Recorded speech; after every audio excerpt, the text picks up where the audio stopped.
We're live. It is 9:52 in the morning. That still counts as morning. Hopefully everyone's doing good this morning. So project motivation, go get your projects done. Let me know what you're doing, what you're working on, what you're going to do next, what you did yesterday. Did you get stuff done? We all try to get stuff done during the day. I actually got something cool done yesterday. We have a hill over here that I used to run when I was young and ran cross country. And it's a hill that we used to train on. And so we used to be able to run to the top of this hill. It's very, very long and steep. And I was able to, for the first time since then, probably since high school, that I was able to run all the way up the top of the hill. Cause I've been running a bit with my, when I take my dog out, when we take him out in the hills and stuff. And so I thought of a route that I could go. I still haven't gone up the route that we used to run when I ran cross country, because that's much, much steeper. It's a much more aggressive run, but I was able to zigzag, cause you're not just using your strength and your youth to get up there. You're using your cunning and wild, which you get with age. So I figured out a different route that I could take that I thought that would optimize my ability and performance. And that's part of the deal. That's just like what we do when we're building cars. It's not always about like going all in and making something huge and making it big and running all the boost. It's doing it correctly, and so that you get the desired result. That's exactly what happened. As a matter of fact, I didn't even take Milo because he's getting older now. He can't run up that type of hill. He likes to go out and run around with us, but he's not going to run all the way up with me. So I went out by myself and brave the mountain lions and the coyotes that are that are out there that are waiting to attack me. That's how I envision it. That I'm out in the wilderness by myself. Never mind that there are other people hiking up there and that nobody has seen a mountain lion up there in I don't know how long, and that we see coyotes and they're little dogs basically. But that's what I envision. And it gives you things like when I'm running, it gives me things to think about, like when I'm running. If you are distracted and you're, thinking about other things, then you're not focused on how terrible you feel, how heavy your legs feel, and how hard you're breathing and how fast your heart rate's going and all that. If you can get distracted. And so I think about car stuff, and it works really well for me. I think about like, okay, what am I going to do when I'm building the 2.2 liter Dodge motor? What kind of things am I going to test? So am I going to do this first? Am I going to do this? And pretty soon you've gone through a few scenarios and then you don't realize it, but a minute has gone by in the time that you've been running. So you've covered some distance and you've gone through a minute's worth of pain and anguish that you're trying to do. And so that's a good way to get past all that stuff. The same thing with projects. Just start it. Just do something. Just get into it. And then pretty soon you'll realize that you've been working on it for half an hour, a couple of hours, and it's time to eat dinner or time to go to sleep, depending on when you start. So all that's good. But today we're going to talk about the comments that I get, and we're going to talk about the exhaust that's up in the thumbnail. The thumbnail is a 360 Dodge that came from my van that I had back in the day that I bought from my buddy Jason. J-Dub, shout out from J-Dub, who helped me when I was doing the Rammer Technology stuff, which was a business for 3800 performance, the Series 2 and 3, or Series, V6 stuff, the supercharged V6 stuff. So we developed a lot of products for them and sold them and stuff. And so I was doing that for a while, but he worked with me. He basically did everything. But he had a van that he had bought so that they could go snowboarding. And then I eventually bought it from him and then drove it around for a while. And but what we did was took the 360 out of it because I wanted to do some Dodge dyno testing. I hadn't done any LA motors at all. And so I took the motor out and we put it on the dyno. So we had chassis dyno stuff and we had engine dyno stuff, and we ran it the way that it was in the vehicle. So it had the factory air cleaner on it. We were running the water pump, and I think also the alternator. I can't see it in that photo, but I need to look back. But I think that we ran the alternator also just to drive it. And even if we took that off, I know that we ran the water pump. So we had some of the accessory stuff going on there because I didn't have an electric water pump for it at the time. We also ran it with a stock 2-barrel and intake manifold, which we would later on upgrade to a 4-barrel.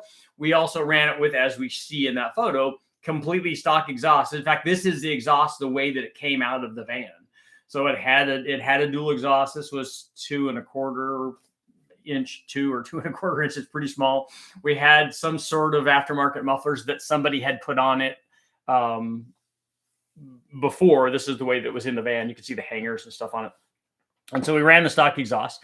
So the people, and the reason that I bring this up is because I get a lot of comments from people that that will make a comment based on one video that they watch. So they'll look at a video of, okay, we just did a test of a 4.8 liter LS that I put together. Well, all you do is LS. Why don't you do any other? Why don't you test any other motor? And I'm like, you can't judge. You can't make that generalized statement based on one thing.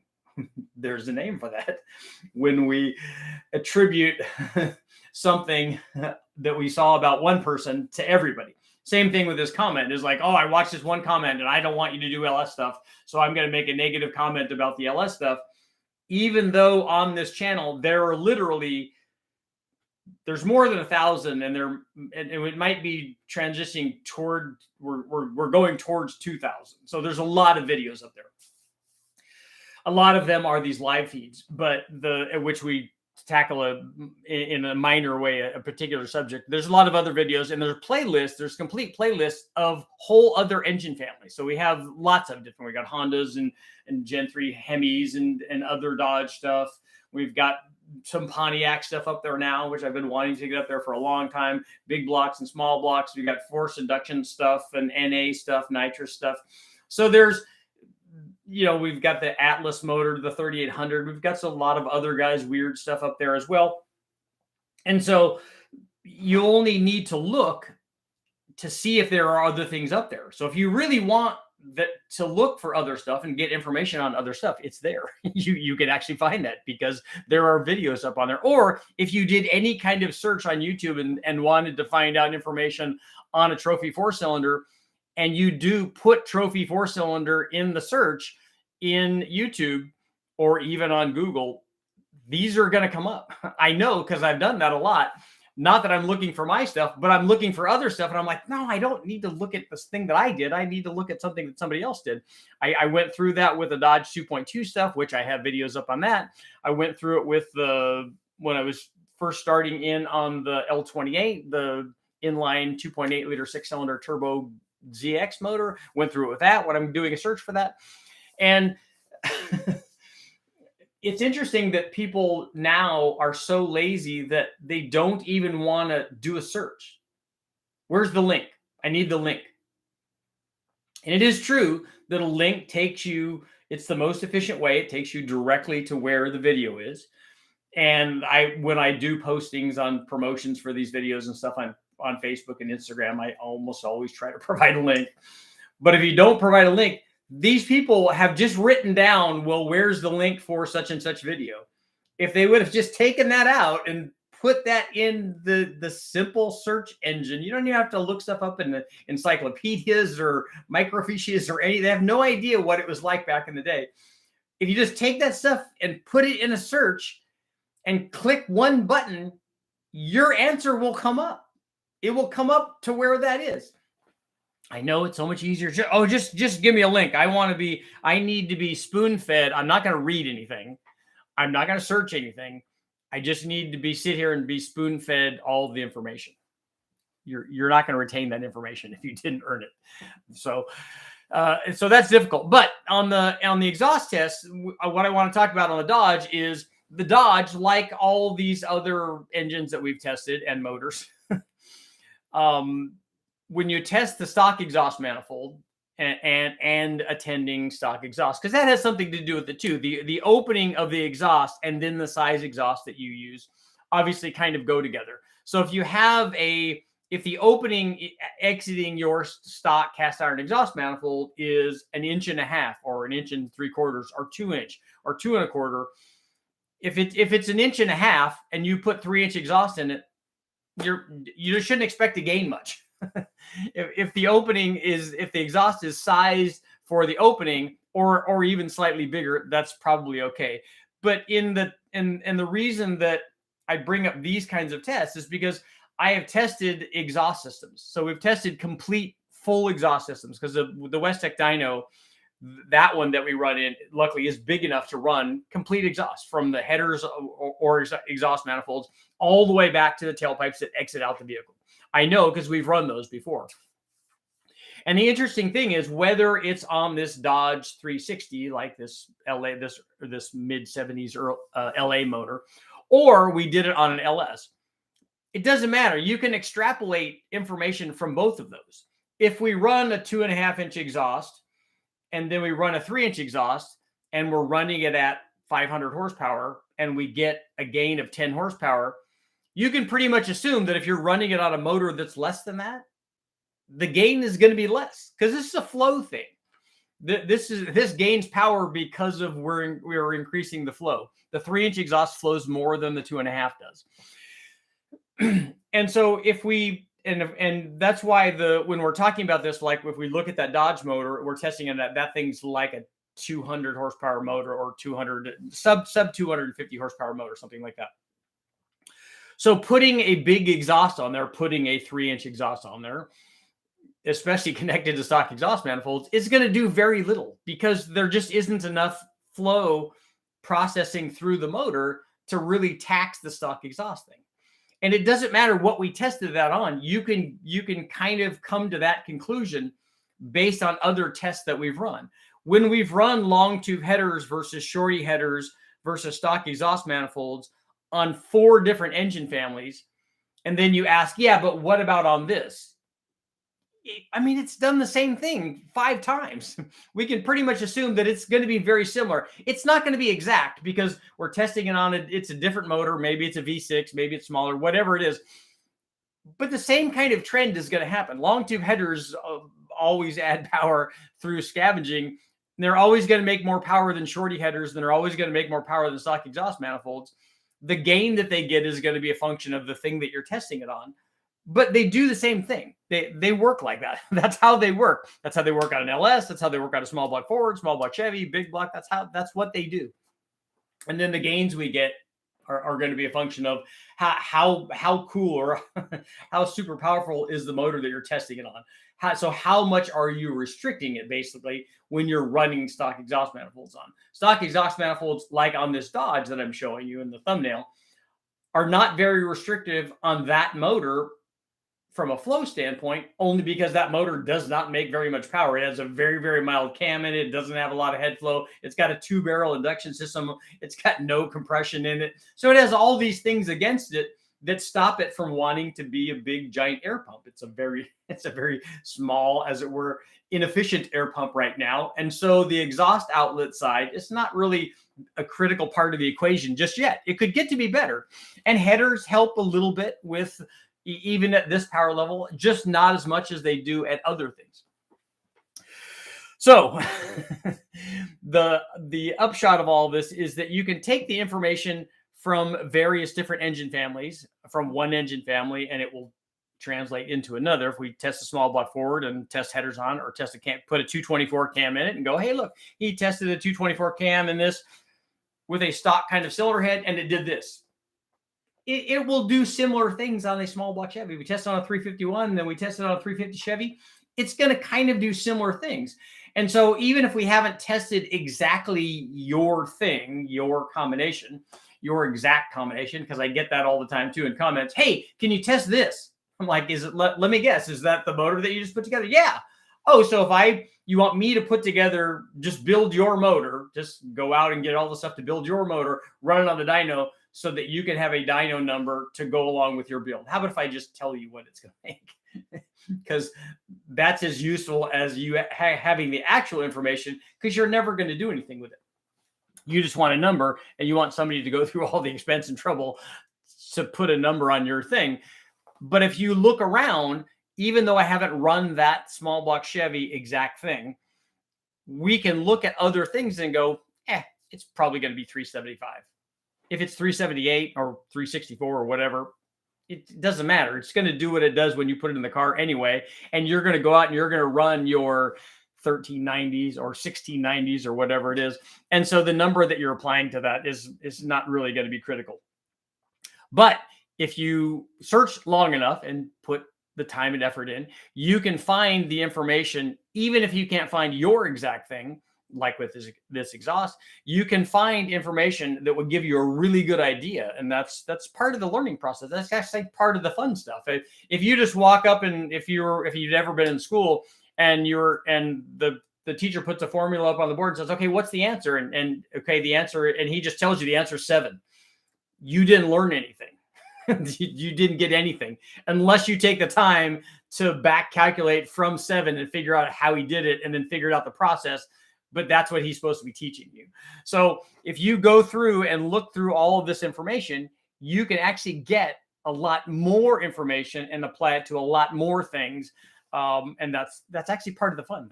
That's why I like Dyno Results so much. It's because not just the thing that I tested it on and the results that I got from that thing that I tested on. It's information and it's like learning that I can then apply to other stuff, which is very, very cool. That's how we get these formulas. That's how we figure out that every camshaft is a turbo cam. When I run 30, 40, 50, 100 different camshafts that are not turbo cams, and yet a turbo works with them, we can pretty much kind of come to that conclusion. When we build an NA motor and when we run a stock one with boost, and then when we run a modified one with boost and the one that's modified with boost makes more power at the same boost, we can start putting two together and go, hey, look, if you want to make lots of power, you can make your NA motor better and you'll get more horsepower per pound of boost. It's not the turbo, it's actually the NA motor. And that's how we come to all of that stuff. And when we do all of that, and I put 30 years of testing in, you end up learning stuff. It's pretty cool. So let's see what you guys are doing this morning on it's actually pretty nice out right now. It's a little cold, but not bad. Yes, I have tested all that. I'm always judging books by their cover before picking them up. Were these books done by Hugh Hefner? They're so lazy. They want your information. They just don't want to think about building anything, just order parts. And I get that a lot too. I get people that want me to make a list for them. Can you make a list of all the things? I'm like, look, I just did a video that you got to watch for nothing. Just all the information's there. I told you what cam it was. I told you what heads it was. I told you what intake manifold it is. But you want an itemized shopping list. Should I just go order it for you too? And if I paid for it, would that be also good? Yeah, and that's the other thing too, that Cass, when you find a variety of options, when you search, you'll find more than, if you go search for stuff, you'll find more than my information. You'll find other people that have tested other things, and hopefully that they did a good job with their testing, and you could get more data, and more data points is always better. Manifolds help with torque versus headers? No. Exhaust manifolds make less torque everywhere and less power everywhere compared to a long tube header. Long tube headers add more low speed torque.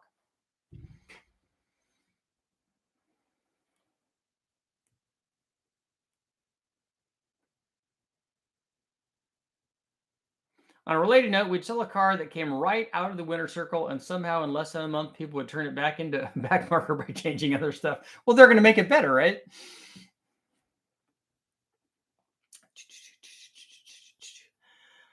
Have you ever dynoed an engine with full accessories versus no accessories? Yes, that video is up.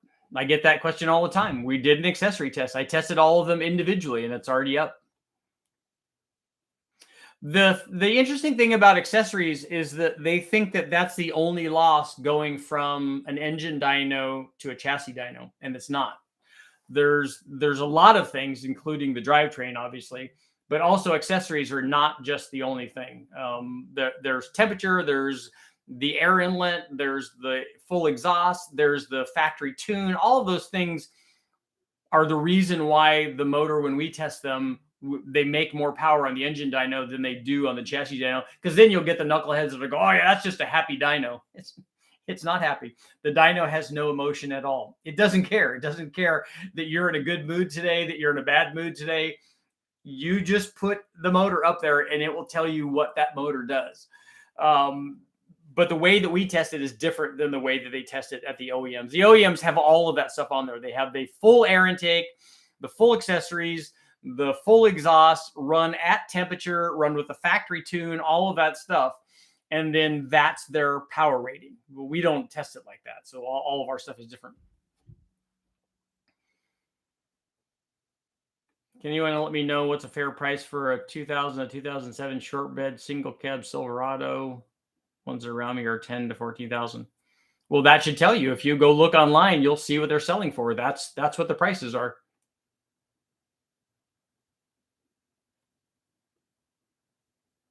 You can test something 10 different ways, and someone will still tell you that they're skeptical of your results because someone on the internet told them something different. We get that a lot. Like we had the guy yesterday that just wanted to be there to complain. They go in wanting to do that. So they've made up their mind before listening to any information. We obviously get that in politics and religion as well. they've already decided what they know and what they're going to believe, and no amount of other information is going to change that. And so that's why I don't want people here that are not open-minded. That I want people here that are giving me information. I don't want people here that are just here to complain. That's not beneficial for anybody. And obviously, I'm not going to change your mind if you've already decided that you don't like my results, or that everything is wrong, or whatever the deal is. If you're that person going in, nobody here is going to be able to, change your point of view or your direction. So it's just better that you're not here.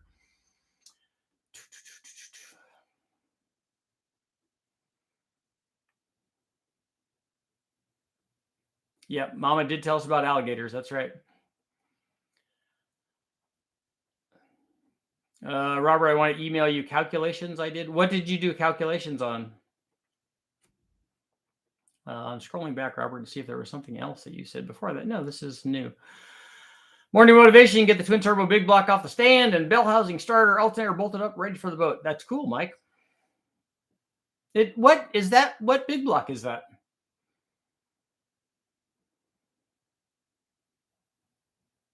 If people just wanted to avoid mistakes, I would get it. Yeah, I understand, but they just want you to do the work. That's part of it.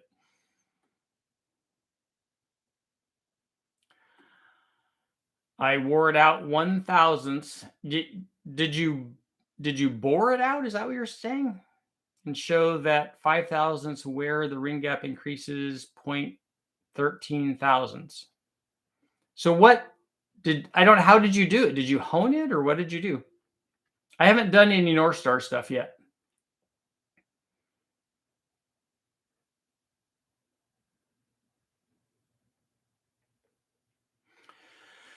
Good morning, Richard. That OEM Mercedes Borg-Warner compound turbo for the Sprinter van, 2.1 liter inline 4-cylinder gas engine. Weird. It's 2 turbos, Siamese casting as 1 turbo casting. It'd probably be easier for them to cast it like that, because if is it really a compound, or is it because it could also be a sequential deal.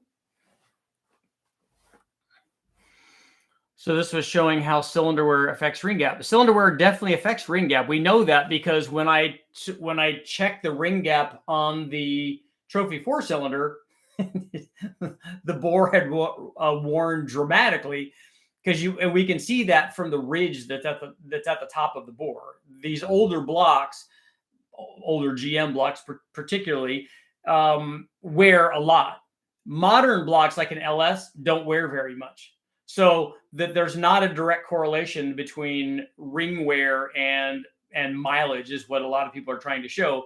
Because the mileage, if you measure the bore on an LS motor that has 100 or 200 or 300 thousandths on it, there's very little wear. There's no ridge at the top. So the thing that would have to wear would be the ring.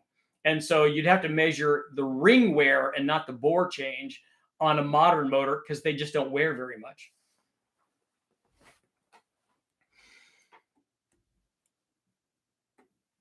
Richard seems to be the source of ideas for Engine Master show. There is that. I mean, and there is, if you take a look at Instagram and Facebook, one of the magazines that's still around, at least digitally, is constantly putting up the stuff that I did for them. And I wish that they would give me a shout out for it. It's disappointing.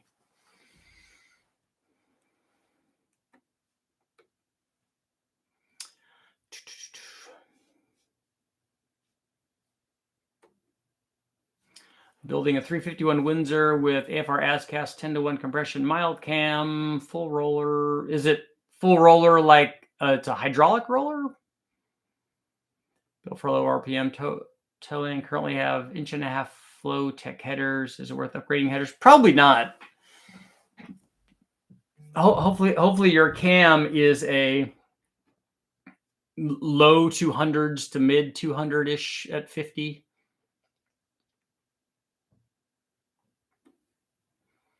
You did mathematics. I didn't actually bore and hone. We all know, or if this is directed at me, I know that changing the bore size changes the ring gap.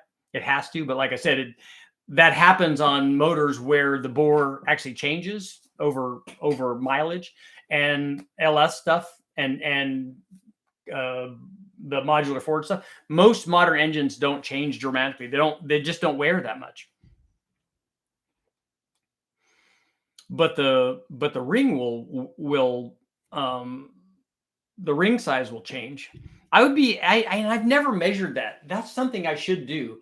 I would like to measure a brand new set of factory rings. Like I want to measure I call it the depth. You could call it the width or whatever, because I do width going this way.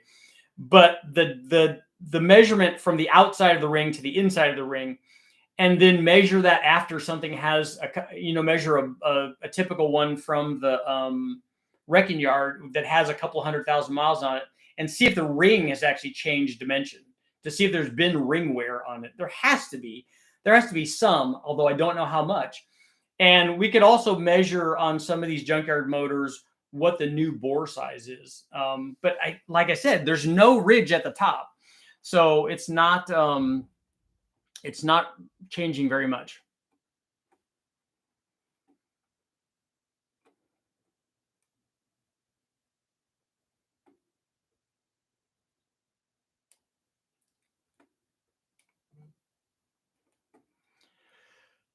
Let's see, Rock Auto. Yes, it is. I have to look actual specs. I had Schneider custom grinded cam for me.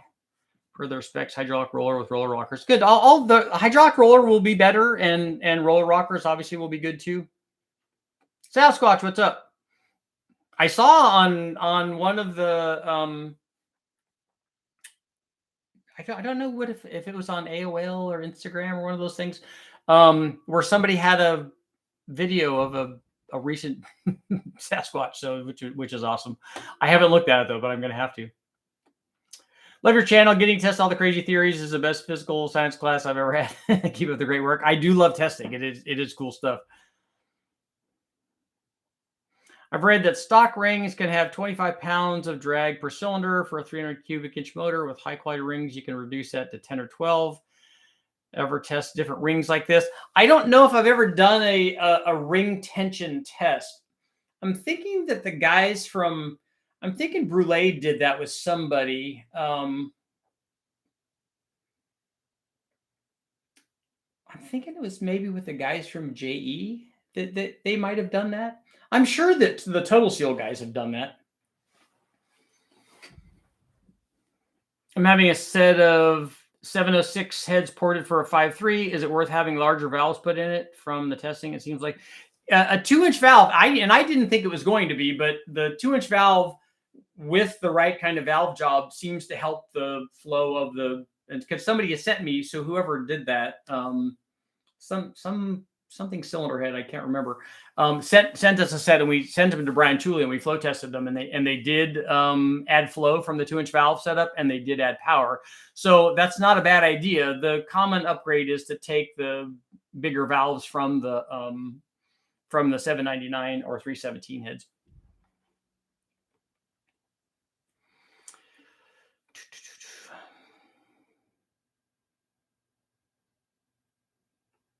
The car firm. So high mileage engines are already wear gap to support boost. Check. That's probably the case on those Dodges, on those 2.2 Dodges. They did seem to have some gap at the top of them.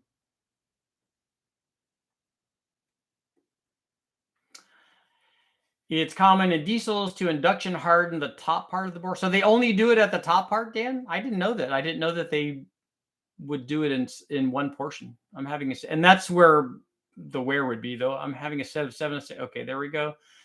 The ring gap is harder material, and that's why it doesn't change as much compared to the bore wear. The ring cuts the bore, as you know, during seating. It doesn't wear down. Yeah, and then when we have the metallurgy changes in the block, where the block doesn't wear, that's why it doesn't change that much based on mileage. 208, 215, that's the right kind of cam for low speed torque. Do you think modern oil makes a difference in cylinder wear? I don't think it's an oil thing. I think the metallurgy that they're using is different now. If any junkyard engine has 374 horsepower, I don't think so. A big block Chevy makes that, right?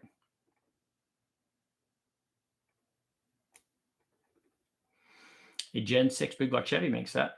And so does a 6-liter makes more than that.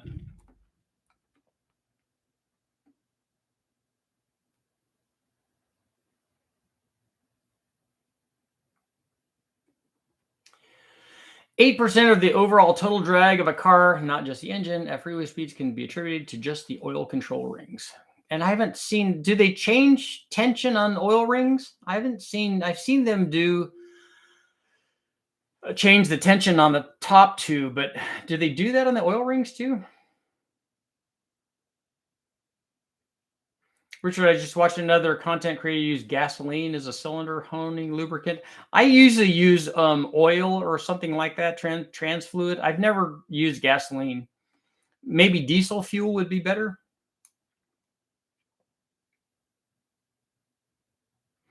Let's see if I can get a picture of a Duramax. You can see the strange pattern at the top of the bores. Cool. Derek at Vice Grip Garage goes to the Detroit factory. I like Derek. I like Derek's stuff. For 7,000 RPM, are stainless valves worth the upgrade over the factory valves? Not on an LS. I wouldn't do that.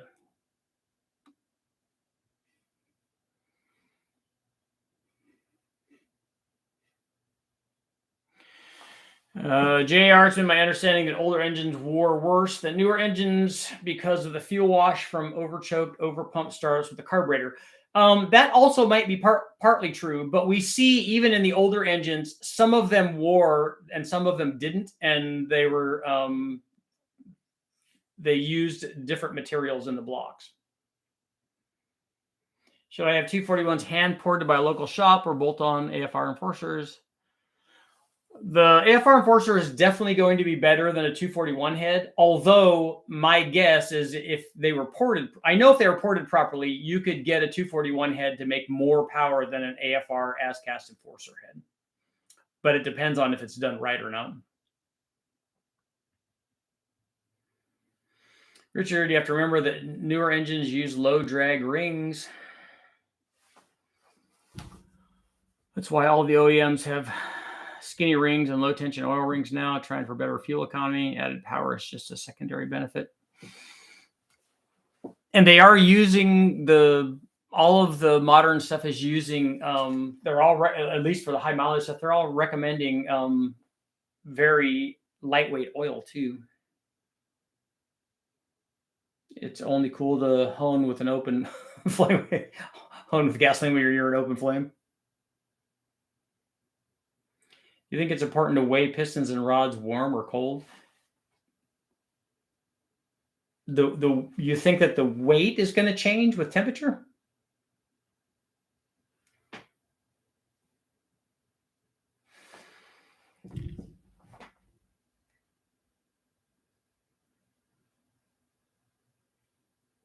Richard, I'm new to the channel. Hope I'm not off topic. There's no topic here.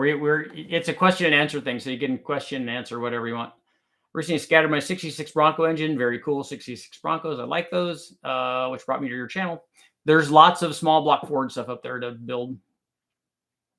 Building a 331, 9.5 to 1, AFR 185, 220, 220, Ford Motorsport intake, headers, and a Holley Sniper.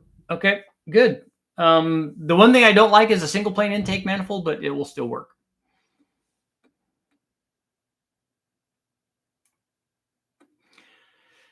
Nothing is off topic. Did you see that they're, who is it? It's not the QAnon guy. It's the other internet guy that said that we're going to be visited by aliens pretty soon.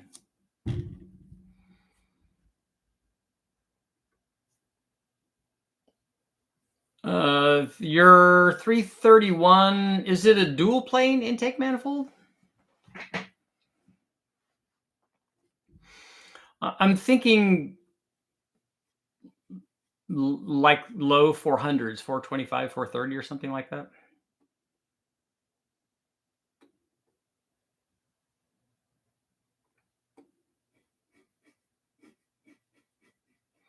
Dual plane.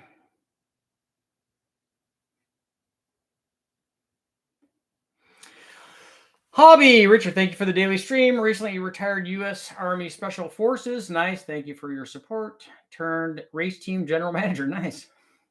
It's my daily PTSD therapy. Dude, I'm glad we can help.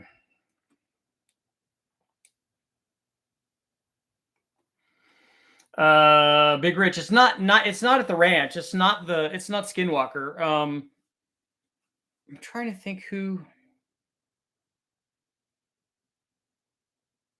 is the hacker that I think it was him. Let me see if I can find it.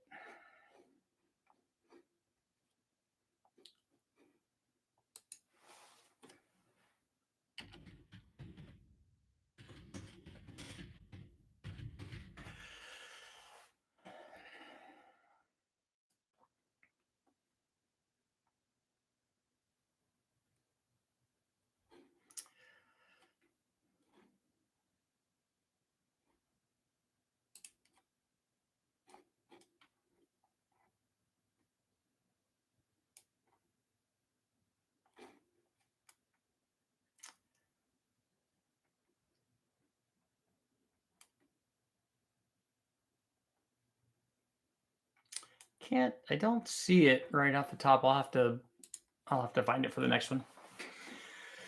Not anonymous. That's who it was. Not Snowden. Richard is wondering how much power is lost with an exhaust leak on the engine dyno. The dyno headers the shop had cracked at the flange on multiple cylinders. I don't know that an exhaust leak necessarily would change the power at all. What it might change is the air fuel reading if you're running an O2 sensor after the leak.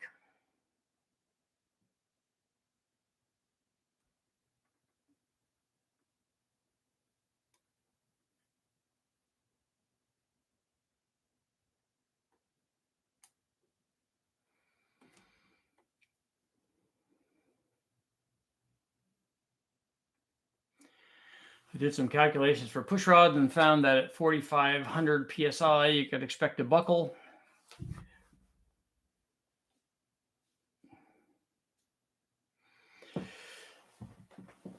The push rods are cool, not in destruction, which is fairly rare, but the amount that they deflect, the movement and the frequency of the push rod is really, really interesting. Honing oil is formulated to hold grit wearing off of the stones that the grit is what does the stock removal. So using gasoline will not work. So Dave is recommending not using gasoline, I think, like the rest of us. I have used WD-40. I've used regular oil. I've used transmission and power steering fluid. Some guys have told me diesel, that they've used diesel also. And again, this is not, we have a range here as always, and all these things that we talk about, we have it doing it 100% absolutely right. Quality machine shop stuff. And then you have, I'm doing it in a field and I don't care. And then you have every range in between those two. It's like it's full of rust and could never run and it's terrible. So you just dunk the honer in diesel fuel and get everything wet and then start going at it and go, look, I can't ruin it because it's already ruined. So I can only bring it back from being ruined. So anything that you do is a plus side versus, you get the guy that then is going to argue, oh, that doesn't work. Well, it just did work. We brought it back and actually ran it and the rings kind of seated and it kind of made power. It's not perfect because you didn't take it to a machine shop and have it done, precisely the way that it has to be done, or the way that he thinks it has to be done. There's different levels of all of that.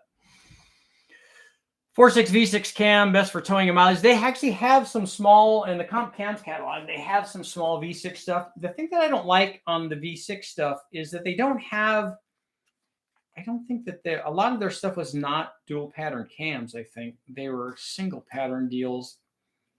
And a lot of the Magnum stuff was like that.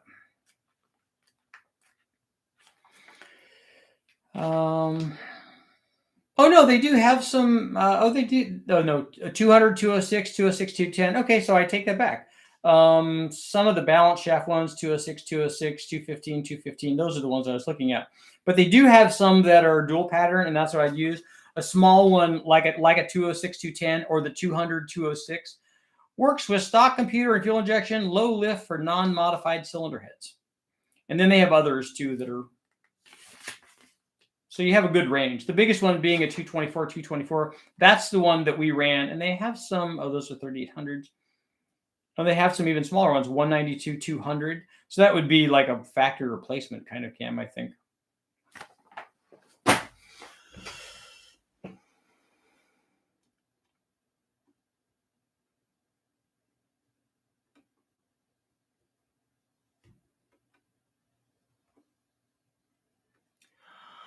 Also, tubes have don't resistance to angular momentum, so geometry is also important. I don't know what that comment was about. Do we need tinfoil or masks if the aliens come? I think part of the thing, if I remember reading it right, was that how the religious sect was going to lose their marbles if we find out that there's other life forms that are not in the Bible. I think is what they were talking about. I don't know why one has to be absolute over the other. It's just silliness. But Holly Terminator X Factory 351 ported intake, Edelbrock ProFlow. Schneider says Terminator X stock intake is better for torque. Is the Edelbrock ProFlow are you talking about the looks like a high ram kind of thing? It's a tunnel rammy thing with a front facing throttle body.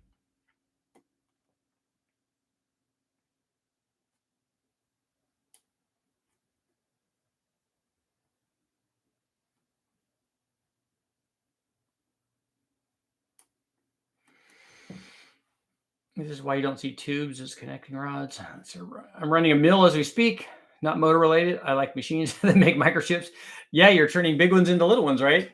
You're throwing off a whole chip full of money, or a pile of chips full of money. You have to do a 6-pack TBI 360 Magnum Turbo if aliens come. I always wanted to do a 6-pack Hemi. With or even and also a 6-pack 360 with the kegger one and have 3 of the factory throttle bodies on there. I thought that was cool, but I also wanted to do the 6-pack Hemi and make a 440-inch version.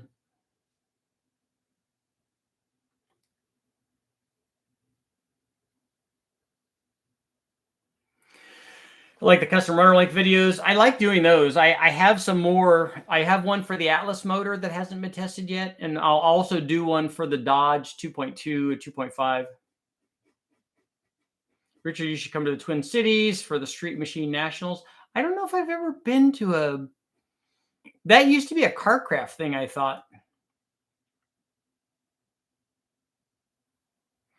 How about I look in the description of the books on the shelves? I have lots of books. But all of these are, I think all of those over there, those are all car books.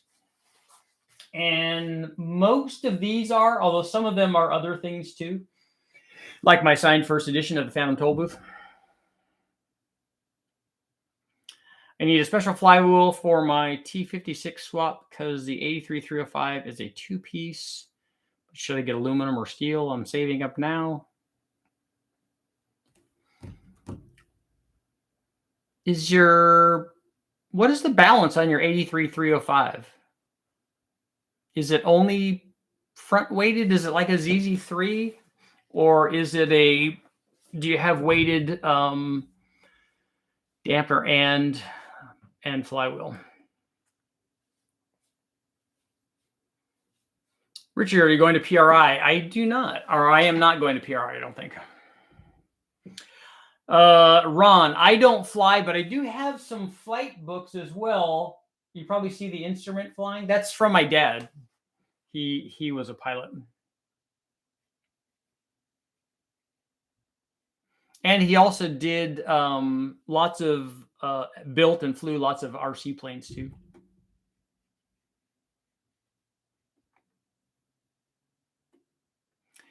Intake manifold question: does the plenum volume shape matter in boosted applications? Honda guys seem to taper down to the farthest intake runner on their custom manifolds. I've never tested that specifically. All the testing that I've done on plenum volumes has netted almost no change at all.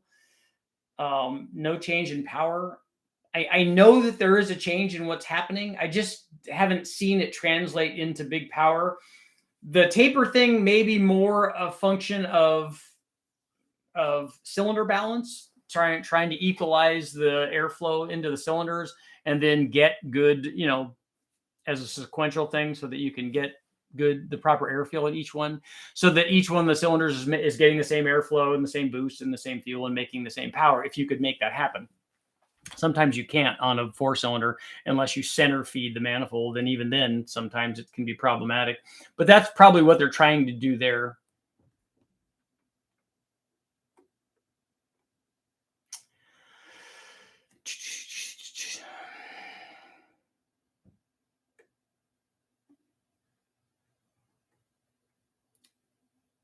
I like to send instrument flying. That's what this one has. Especially when the instruments lie. kind of like when your wife looks at the bathroom scale. Richard, I've got a 6-liter LY6 I'm putting together for a no prep car. My question to you is, what cam would you recommend for low bottom end and high RPM? You can't have both of those. The camshaft's not going to do that unless it's a variable cam or a VTEC.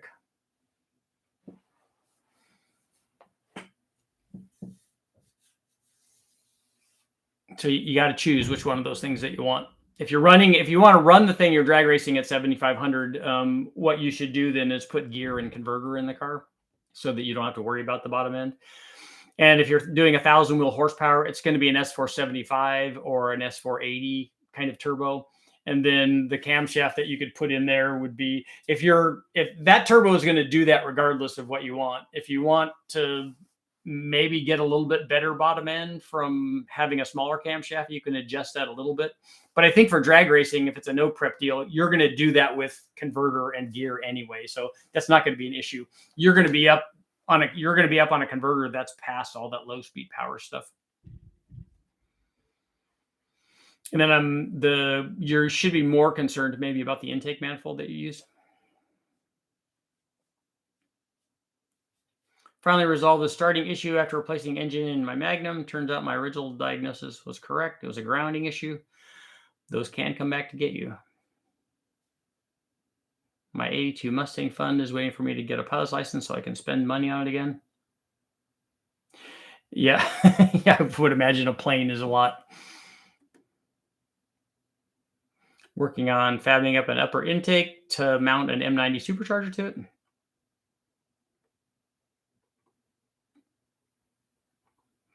Gabe, happy to help. I meant no bottom end. Okay, yeah. So is it a stock bottom end? Or are you just limited by how much available piston to valve clearance you have?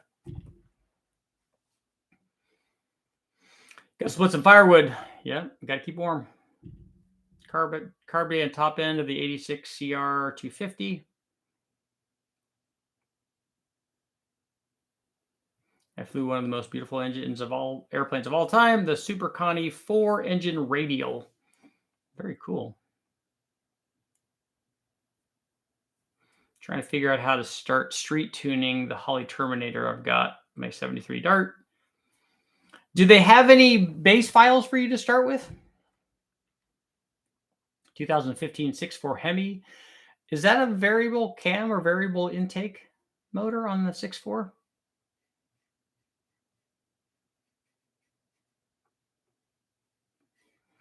Yes, but it's 12 degrees at wide open throttle.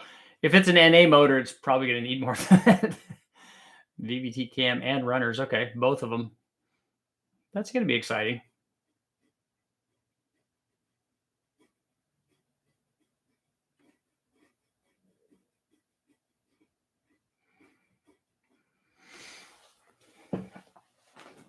What's the difference between a diesel truck and a race car turbo? There's not, for a lot of people, there's no difference.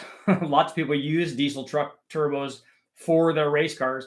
More often than not, they would use two of them.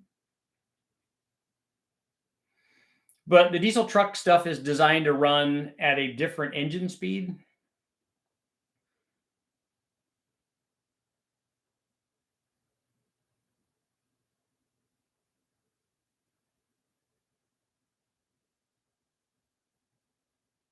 Found a video of the 2-liter Bonneville Chrysler LeBaron. Yeah, that information's up there. The intake manifold looked like a fire extinguisher with a throttle body.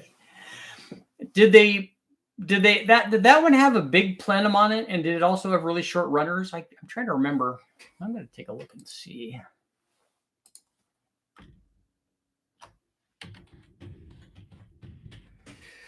Bonneville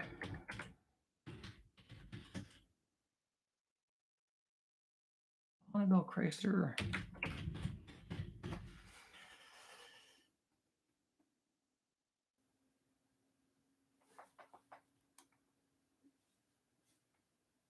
Chrysler LeBaron.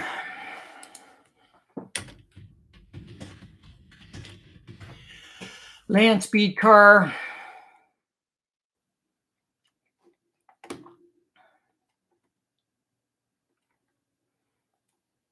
Fastest piston engine, land speed record broken, 470 mile average, George Petit. That's not it.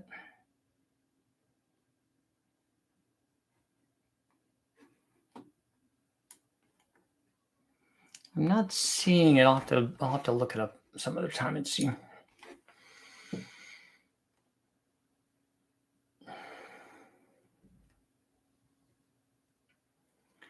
Speaking of rear gears, what's better for a 4-speed, low RPM Jeep motor with high-end cam, street setup, wanting low RPM power?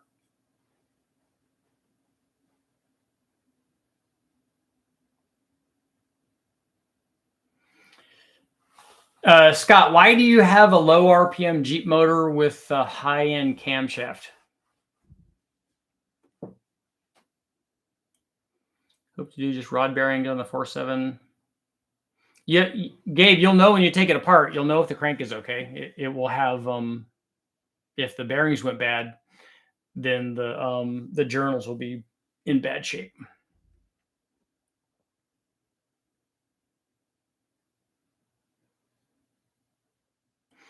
Have you seen the one connecting rod 4-cylinder engine? I haven't yet. I'll have to check that out. Thanks, Dave. Have I ever warped a turbo housing? I don't think so. The exhaust went oval and rubbed the turbine wheel. How hot did you have to get that?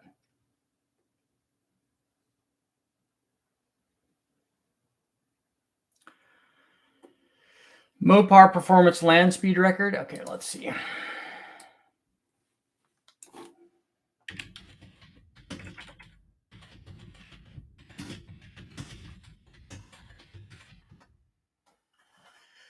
Okay, there's the video. I have that turned down. All I want to see is a photo of the engine.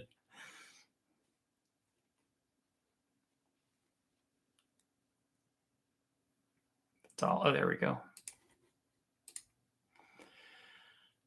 Okay, and they have it. I can see they have it wrapped, and that must be the intercooler that they're talking about there. I think that's a short runner intake with a common plenum. Is that?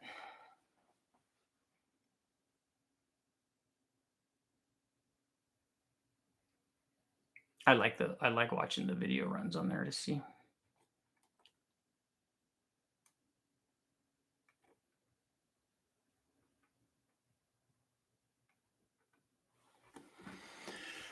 Very cool. I like how they I like how they wrapped it all.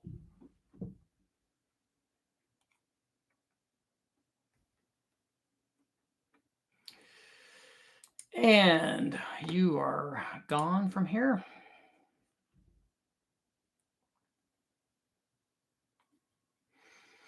Important safety tip: don't ask a question like 1,000 times.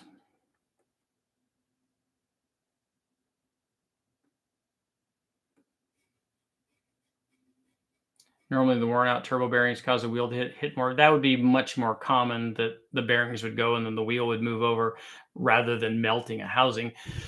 Because those things get really hot. And not only do they get really hot, they get really hot for a really, really long time.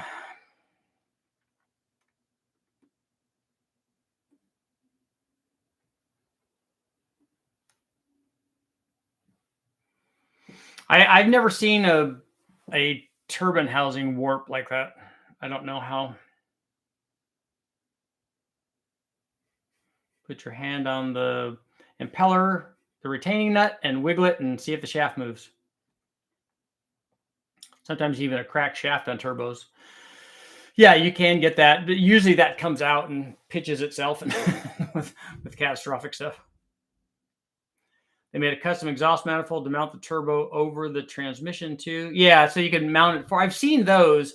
I've seen long tube headers where they relocate the turbo, and I might do that on the 2.2. I might have it go under and then have the turbo on the other side, which would kind of be cool. And then we'll have a heat shield, but that'll be later on. We'll just run everything kind of the way it is. It already has a factory shield on it anyway. But and I'm thinking about doing that on the Datsun 280Z motor as well.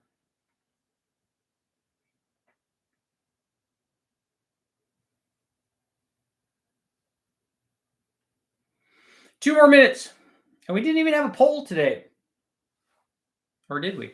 Oh, did I close that out, or no? We don't have a poll up there, huh?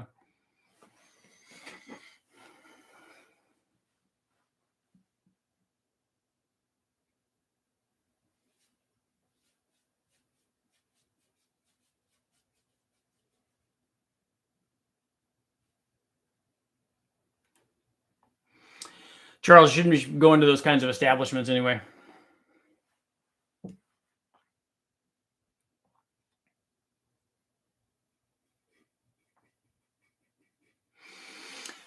I don't know. It'd be interesting to see if some of the offshore turbos have different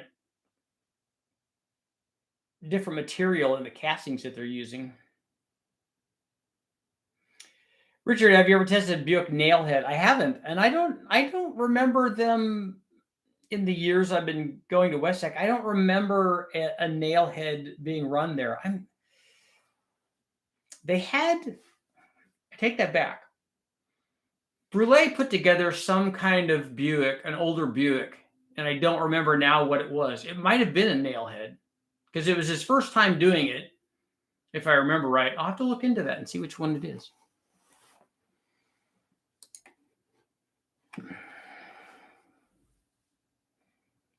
Is there any hope for an 03 S10 2.2? You mean like a what motor is that everybody hates? And I want to run one. I can't think of the name of it now.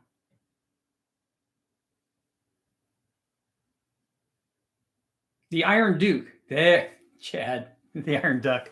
That's it. That's what I was thinking of. And I do want to run one of those. I just want to run one of those because I want to run one from the Fiero stuff or even a GM F body.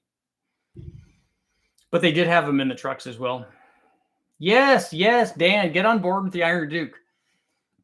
It makes more power than any motor ever made. A couple of guys on YouTube doing 300 cubic inch forwards with LSs.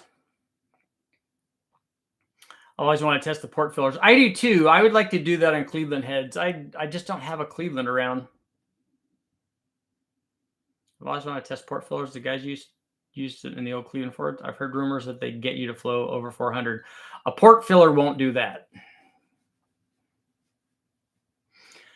To go over 400 takes a lot.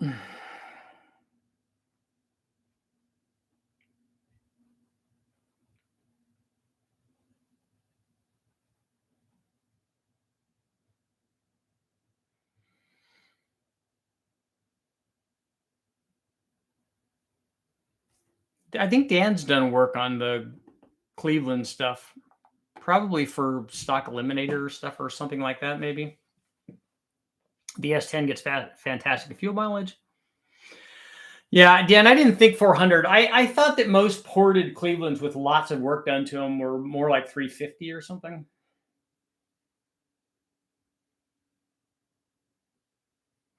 I think Extrude is still in existence. It's still in business.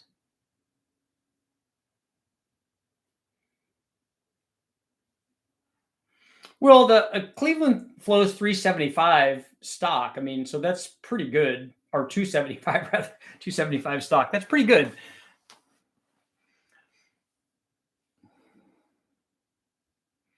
Richard, I hear a mean Iron Duke fire up, cruise around up and down the street all day. It's the mail truck. That's it.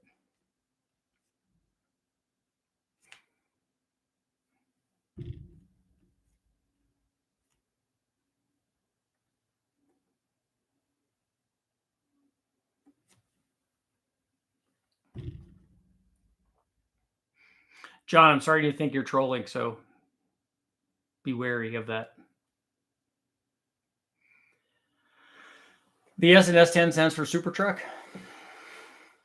It doesn't stand for standard.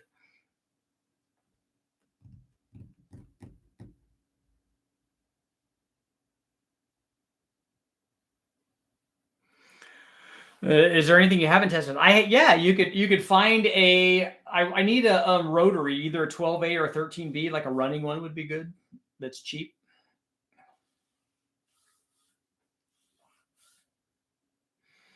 I haven't run one of those, and I have a lot of other stuff that I still need to test that I haven't tested.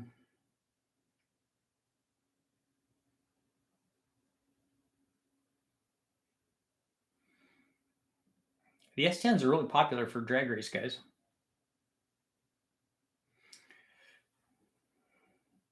No Renesys motors.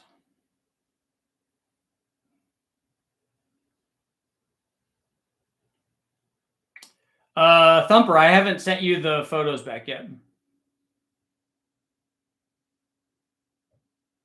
What did the rotary come in? It came in RX7s.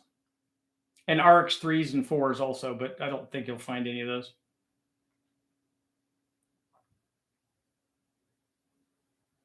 I do like those, though. Those are cool little cars.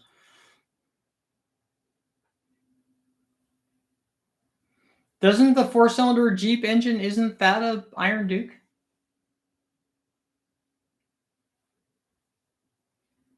Or is that specific to the Jeep?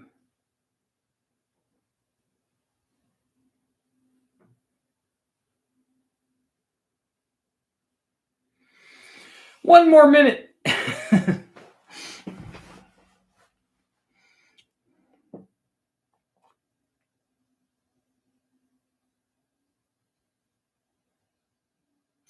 Richard, how accurate is Dyno Dim 5 software? I don't know. I don't know if I've ever tried it. I don't think, I've never seen this software stuff that's going to tell you what the dyno does, but it should give you trends, though.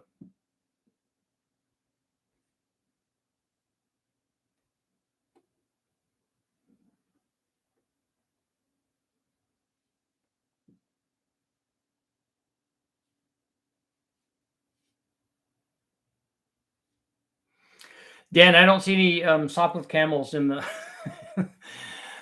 in the wrecking yard.